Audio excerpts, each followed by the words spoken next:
Russia's role in the 2016 presidential race has been looming over national politics and national confidence in the election. And while the question of whether or not there was a connection to President Trump's campaign remains unanswered, there are a multitude of details coming to light about how Russia executed its campaign to influence the selection of the president.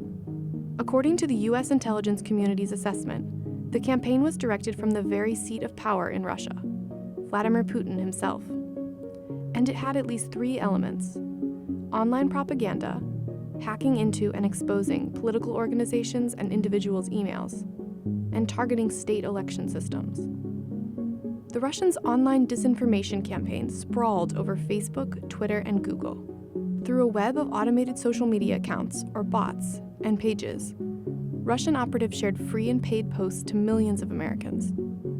They commented on political content, devised fictitious news stories, and created ads that their accounts amplified with automated shares and ad dollars, and targeted to specific voters, including battleground state residents.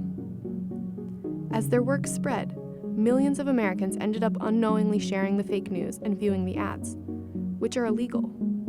Foreign nationals and governments are banned from spending money to influence U.S. elections.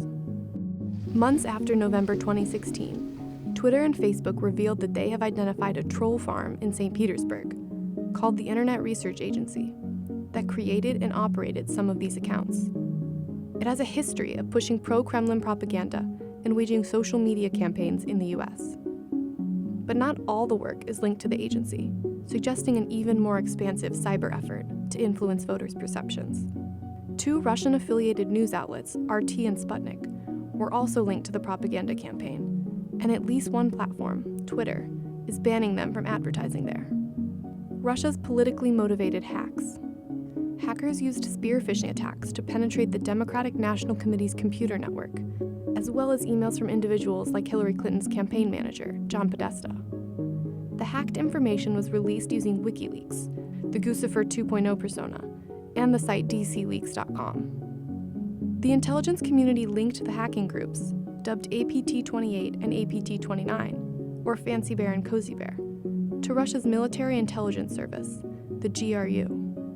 The CIA determined that the hacks were part of Russia's efforts, not just to undermine confidence in the election, but to actively help Trump win the presidency. Russia's targeting of state voting systems.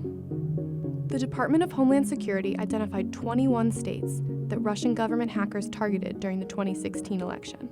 While they were clear that there was no tampering with actual votes, one state, Illinois, did have personal information of voters exposed.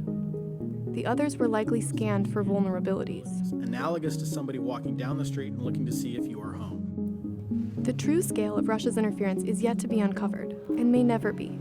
Cyber experts say that Russia's reach online is unprecedented. I think it was unprecedented, the scale and the scope of what we saw them doing. And likely to continue. What we see today is going to be with us for a long time.